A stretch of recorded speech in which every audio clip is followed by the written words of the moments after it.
Well, the best thing we could ever do for the world is to work on ourselves. I mean, we have 3 brains in one, and those 3 brains allow us to go from thinking to doing to being. The thinking brain is the neocortex. That's where we learn information. You learn knowledge, you learn semantics, you learn philosophy, you learn intellectual data. You store that in your thinking brain. Now, it's not enough to just learn that information. You have to actually apply it. You have to demonstrate it. You have to get your body involved. And when you go from thinking to doing, and you actually modify your behavior, now you're going to have a new experience. And that new experience is going to make a new emotion. And that new emotion is going to instruct the body. It's going to teach the body what the mind has intellectually understood. You see, knowledge is for the mind and experience is for the body. Getting people to go from thinking to doing is like herding cats, because everybody wants to stay in the intellectual realm. No one wants to get their body involved. Everybody wants to be a philosopher, right? And so, if you're going to read the book on peace, if you're going to read the book on global warming, if you're going to read the book on economics or a new way to govern, you can't just read the book. You got to now get out there and demonstrate it. You got to demonstrate peace. You have to be peace. And it's not enough to just do the experience once. You can't have an experience where you read the book on peace and then you go and you experience peace one time and say, okay, I get the Nobel Peace Prize. You got to be able to repeat that experience over and over again. And you got to make it look natural and easy. And when you do, you activate that 3rd brain. And that 3rd brain allows us to be in a state of being. See, when we're in a state of being, that's when mind and body are working together. And leaders, great leaders, knew how to do that. They weren't saying one thing and doing so, their body was doing something else. Their mind and body, their intention was aligned to their behavior. And their behavior was equal to their intention. Their thoughts and actions were working together.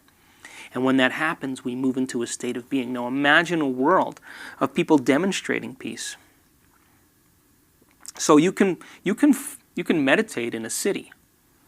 And there have been experiments that show that the crime rates drop when the meditation is in process. But when that experiment ends, the meditation returns, the crime rate returns back to the ceiling value when the meditation is over. So it's not enough to just think it, but imagine now if people were actually demonstrating peace and actually demonstrating they were the living example of it. You would have thousands of people in a state of being it.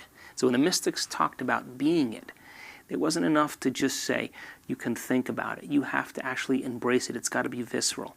And you have to memorize that emotional state so great, with such intensity, that nothing from your external world will move you from it. That's when we've mastered that state of peace. So where are the role models for that in our society? So the way I think, affect the world is we go from thinking to doing to being. We get the neocortex to learn the knowledge, get the information. I read the book on peace. Now let me think, how could I demonstrate this? How could I apply it to my life? How could I demonstrate peace to my brother or my enemy?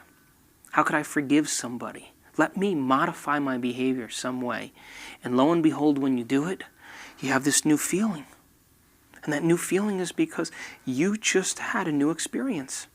And that new experience then allows the emotion to instruct the body, and you remember the experience better, because emotions help us to remember experiences better. They brand experiences into long-term memory. So now, 2 brains working together now. The limbic brain, the emotional brain, is working with the thinking brain. The mind and body are beginning to get a signal.